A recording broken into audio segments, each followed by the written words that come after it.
Bone grafts, autogenous bone grafts or the autografts. Periodontitis is an infectious disease that results in the loss of both soft and hard supporting tissues of the tooth.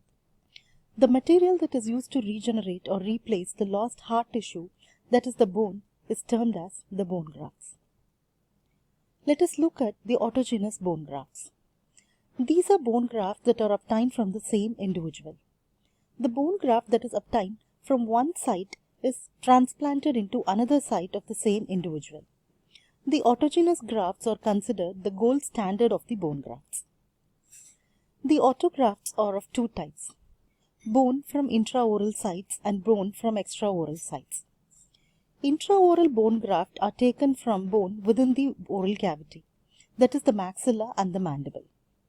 Extraoral bone grafts are obtained from bone outside the oral cavity, that is the other bones of the body. Now let us look at the bone graft from intraoral sites. These are of four types: osseous coagulum, bone blend, cancellous bone marrow transplants, and bone swaging. Let us look at each one in detail. Osseous coagulum. It is nothing but bone dust that is mixed with blood. The sources are the bone taken from the lingual ridge, edentulous ridge, exostosis, and the bone distal to the available last tooth. The bone is scraped using a carbide burr at speeds between 5,000 and 30,000 rpm. The collected bone particles are mixed with the patient's own blood to form a workable mass, and this is placed inside the defect. This is how the bone graft will look like after it is mixed with the patient's blood. Though the graft is easy to obtain, inability to procure enough material limits its usage in larger defects. Next is the bone blend. Sources are similar to osseous coagulum. The bone particles are removed from the selected site, placed inside a capsule and triturated to make it into a workable mass. It is then packed into the defect. The advantage of bone blend over osseous coagulum is that more amount of material can be obtained by this method. Now let us look at bone swaging. This is a very unique technique that requires edentulous ridge adjacent to the defect.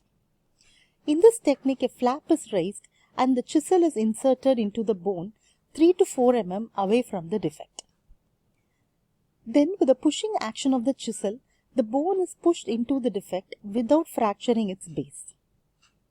The main disadvantage is that it requires edentulous ridge next to the defect and it is technically difficult, hence its usefulness is limited. Finally, the cancellous bone marrow transplants. These are obtained from maxillary tuberosity, edentulous ridges, or from the extraction socket. Maxillary tuberosity is a good source of cancellous bone, and the bone is removed by using a curved ronger. Edentulous ridges are an easy source of cancellous bone, and the bone is removed with a curette, back-action chisel, or a trifine. If the bone has to be obtained from an extraction socket, a healing period of 8 to 12 weeks is allowed, and then the site is re-entered to remove bone from the most apical portion. Now let us move on to bone grafts obtained from extraoral sites. The commonest sites are tibia and iliac crests. The main advantage of obtaining graft from an extraoral site is that an adequate amount of material can be obtained to fill a larger defect. But there are numerous disadvantages, like it requires a second surgical site and a good surgical expertise. In addition, there are chances of postoperative infection, bone exfoliation, root resorption, and rapid recurrence of the defect. Hence, this is no longer used. Thank you.